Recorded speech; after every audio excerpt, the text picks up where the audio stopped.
الذكر فهل من مدكر بسم اللہ الرحمن الرحیم۔ وقال الذین کفروا اور کہا ان لوگوں نے جنہوں نے کفر کیا، اذا کننا ترابا کیا جب ہم ہو جائیں گے مٹی، وآباؤنا اور ہمارے آباء و اجداد بھی، انا لمخرجون کیا بے شک ہم ضرور نکالے بھی جائیں گے، لقد وعدنا یقیناً ہمیں وعدہ دیا گیا، ھذا یہ والا، نحن ہمیں وآباؤنا اور ہمارے آباء و اجداد کو بھی من قبل اس سے پہلے،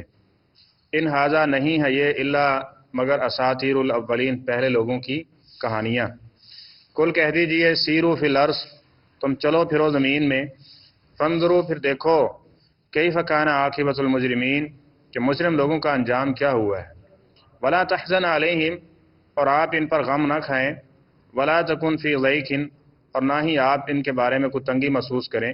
مما اس چیز کے بارے میں یمکرون جو وہ تدبیریں کرتے ہیں،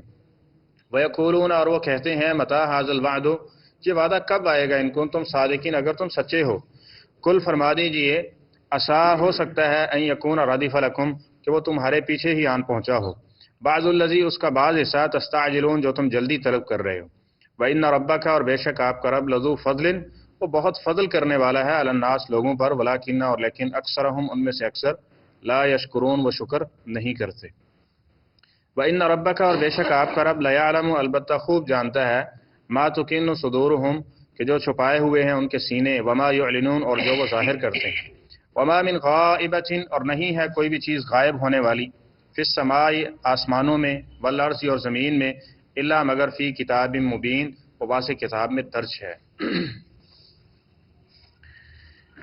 اب یہ واقعات ذکر کرنے کے بعد اہل مکہ کے جو نبی کریم صلی اللہ علیہ وسلم پر اور آپ کے جو بتائے ہوئے دین آیات الہی تھی ان پر جو ان کے اعتراضات تھے ان کا کچھ پھر یہاں دوبارہ جواب دیا جا رہا ہے۔ فرمایا کافر یہ کہتے ہیں کہ جب ہم مٹی ہو جائیں گے اور ہمارے آباء و اجداد بھی مٹی میں مل جائیں گے کیا ہم دوبارہ اٹھائے جائیں گے؟ یہ کیسے ہو سکتا ہے؟ عقیدہ آخرت اور عقیدہ آخرت کے بارے میں نبی کریم صلی اللہ علیہ وسلم کی حدیث ہے، جو آخرت پر ایمان نہیں رکھتا اللہ تعالیٰ اس کا کوئی بھی فرض اور نفل اللہ قبول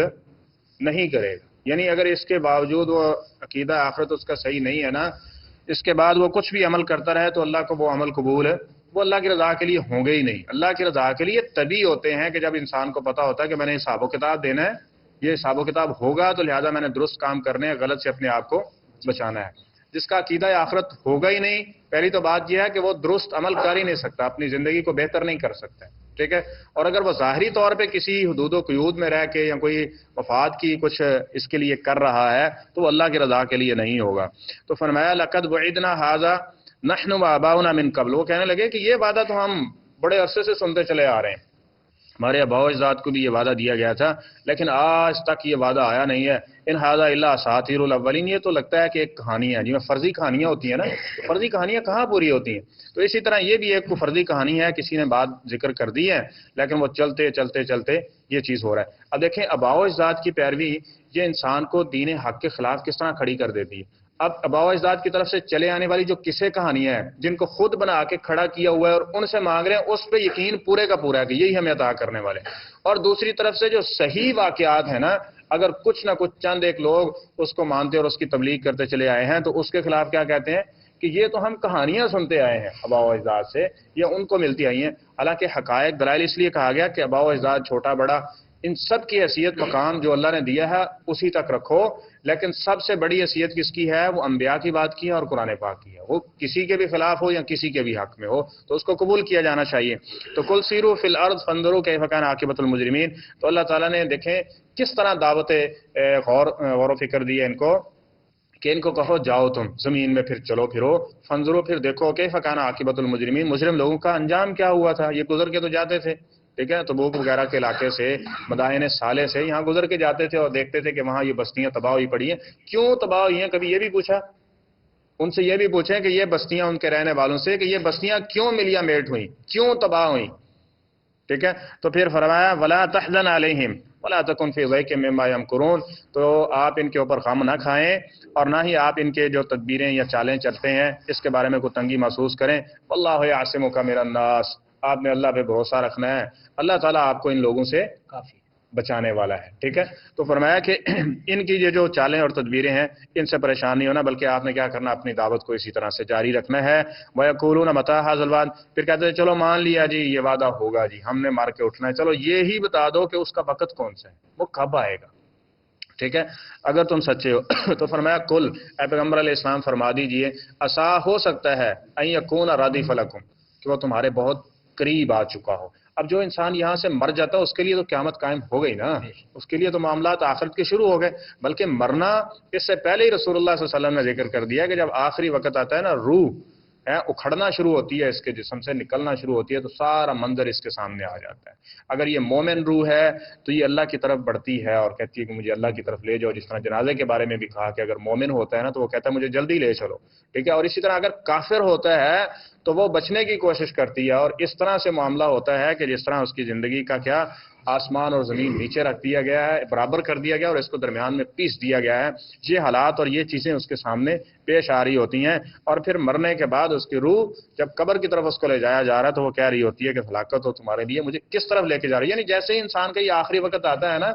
تو وہ یہ ساری چیزیں اس کے سامنے آ جاتی ہیں. اس لیے یہ کہنا کہ کب آئے گی، کیا ہوگا، جو شخص چلا گیا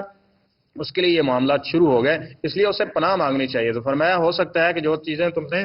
مانگ رہے ہو نا جلدی، اس کا بعض حصہ وہ تمہارے قریب آ چکا ہو. بعض حصہ، اب یہ نہیں کہا اللہ تعالیٰ کہ فوراً سے مراد تو یعنی قیامت تھی نا ان کے سزا کے لیے، لیکن فرمایا اس کا بعض حصہ، یعنی اللہ تعالیٰ سزائیں مختلف قسم کی دیتا رہے گا، لیکن پھر بھی اس کے اندر اس کا عفو اور اس کی رحمت کیا ہوگی، غالب ہوگی. جس طرح اللہ تعالیٰ نے فرمایا وما اصابکم من مصیبہ وما کسبت ایدیکم، اور آگے فرمایا ویعفو عن کثیر، اللہ سزائیں دے گا تمہارے ان اعمال کی وجہ سے، برے اعمال کی وجہ سے، لیکن اس کے باوجود بھی بہت سارے معاملات سے اللہ معاف کر دے گا، اس کو درگزر کر دے گا. وگرنہ اگر پوری کی پوری سزا ملنا شروع ہو جائے، جس طرح سورہ یونس میں بھی ہم نے پڑھا ہے کہ پھر تو یہ نظام نہیں چل سکتا، پھر اللہ کی سزا ہے اور یہ ساری چیزیں کیا کر دی ہیں، ختم کر دی ہیں.